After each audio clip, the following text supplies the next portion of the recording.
Syria में तख्ता पलट हो गया है। राष्ट्रपति बशर अल असद देश छोड़कर रूस भाग गए हैं। लेकिन आखिर ये सब कैसे हुआ? इसके लिए कौन जिम्मेदार है और क्यों बशर अल असद देश छोड़ने को मजबूर हुए? ये सब जानना जरूरी है। दरअसल 2011 में भी सीरियाई नागरिकों ने राष्ट्रपति बशर अल असद की सत्ता से हटाने की मांग करते हुए विरोध प्रदर्शन किए थे। लेकिन तब असद ने इसका जवाब क्रूरता से दिया था, जिससे एक गृहयुद्ध शुरू हुआ, जिसमें 5 लाख से अधिक लोगों की जान गई।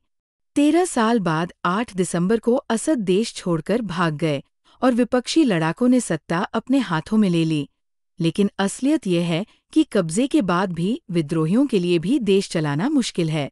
ऐसा क्यों है, ये जानने के लिए पहले विद्रोह की पूरी कहानी समझें।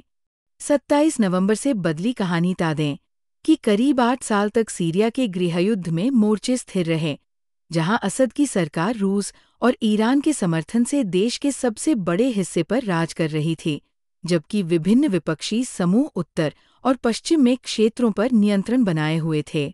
लेकिन 27 नवंबर को कहानी बदल गई जब हयात तहरीर अल-शाम (HTS) नामक इस्लामिक समूह, जो पिछले 5 सालों से इडली प्रांत पर शासन कर रहा था, उसने 13 गांवों पर कब्जा कर लिया। कुछ ही दिनों में उन्होंने सीरिया के दूसरे सबसे बड़े शहर अलेप्पो, हमा, होम्स पर कब्जा किया और आखिरकार राजधानी दमिश्क पर भी कब्जा जमा लिया।